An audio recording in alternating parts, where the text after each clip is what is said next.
Opa, muito boa tarde para você que está aí na sua casa, feriadão, sexta-feira santa, de repente você já está se preparando aí para viajar ou para fazer aquele almoço gostoso. Muito obrigado pela companhia, você que nos assiste aqui nos Donos da Bola, ao vivaço para você nesta sexta-feira. Antônio Carmo, meu parceiro, boa tarde para você. Boa tarde, Andressa, amigos que nos honram com a audiência aqui na TV Band Vale. Estamos começando uma sexta-feira santa com um programa ao vivo e muitas informações do esporte para você.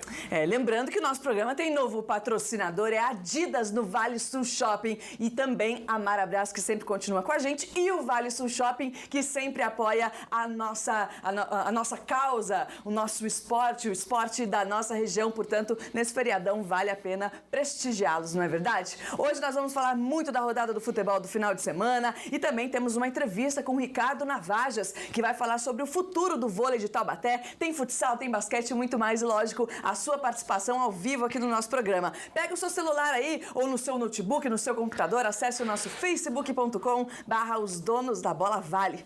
Ou então começar falando de futebol. O Taubaté ganhou um presentão de Páscoa, a vitória por WO sobre o Cotia. O jogo que seria realizado neste domingo e com isso o técnico Ito Roque ganhou um tempo precioso para preparar o time, que enfrenta a Santa Cruzense na próxima quarta-feira no Joaquinzão. Veja aí.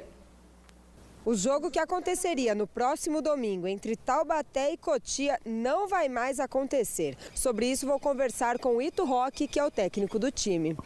Ito, essa vitória por WO veio em boa hora?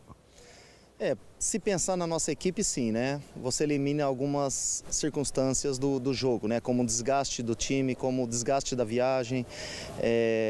Mas ao mesmo tempo eu fico triste por ver o futebol nessa situação, né? Principalmente o futebol paulista, que é o melhor futebol do Brasil, né? Então, mas pensando no meu time, eu estou contente com essa situação de meu time poder treinar um pouco mais, já que a gente vem de uma situação de campeonato de quarta, sábado, a gente poder descansar, recuperar alguns jogadores e poder treinar algumas situações que a gente não tinha tempo para treinar.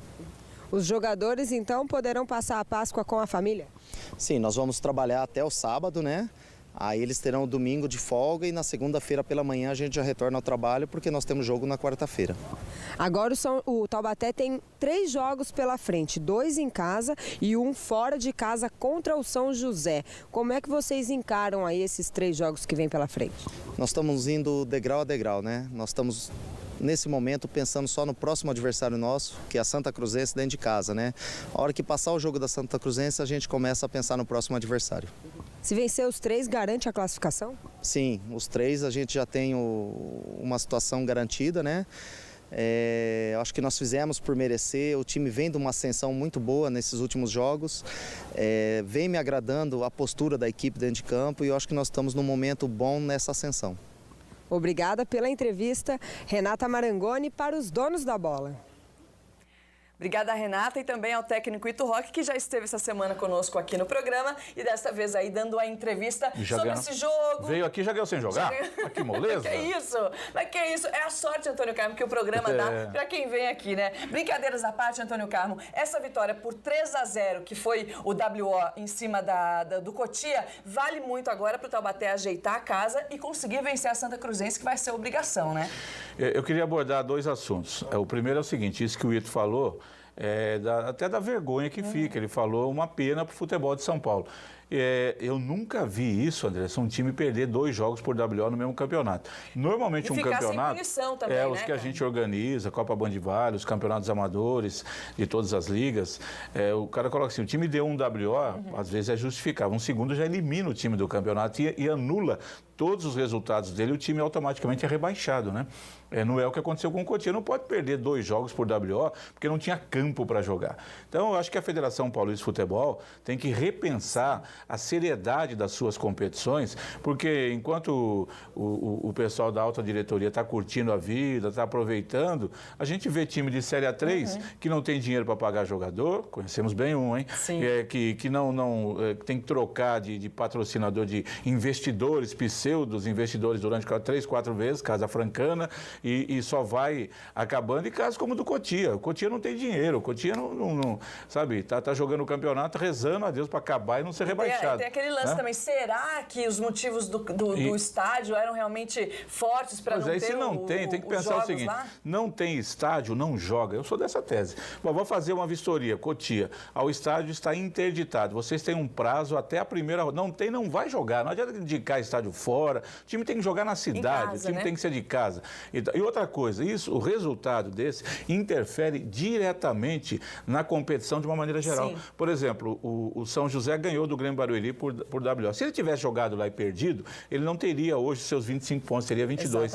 O Sertãozinho ganhou 3 pontos do Cotia por WO, Taubaté também. Fora os 3-0, o saldo de gols também conta, saldo de gols, que é grande. E os times que jogaram e perderam um ponto contra o Cotia? Quer dizer, o campeonato, ele fica bagunçado, ele fica prejudicado, né? Em razão desse problema. Não é culpa do Taubaté, não é culpa do Sertãozinho e não é culpa do São José, os 3 times que ganharam por WO. Culpa tem os incompetentes dos times que não conseguiram arrumar campo para mandar um jogo importante. Então, esse é um fato. O futebol paulista não pode continuar com 4 divisões desse jeito, isso é uma vergonha, são coisas lamentáveis. Tem que repensar rapidamente isso daí para melhorar a situação. Agora, em relação ao Taubaté, tem um detalhe, o time, isso que eu queria falar, não sai do G8, Sim. porque ele foi a 25 pontos, ultrapassou o São José no número de vitórias, está um a mais que o São José, um a menos que o Atibaia.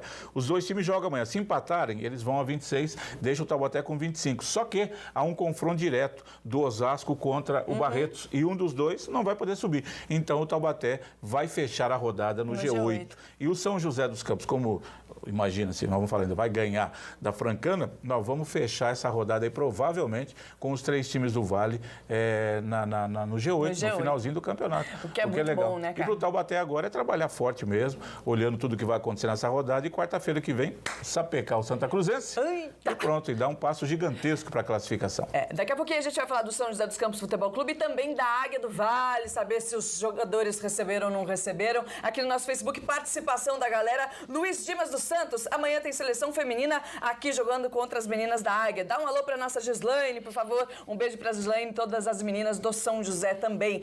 Edson Delinear, ligado no programa nesse feriado, muito obrigada. E o Thiago Félix Duarte dizendo pra gente mandar um abraço pro pai dele, o José Dirceu, que é fã do nosso programa. Muito obrigado, José Dirceu, e também ao Thiago Félix Duarte. Boa Páscoa pra vocês. Daqui a pouquinho a gente vai falar de Taubaté, só que do Taubaté Vôlei. O supervisor Ricardo Navajas falou sobre o futuro da equipe. E ainda hoje a agenda esportiva completa do final de semana. A gente volta já.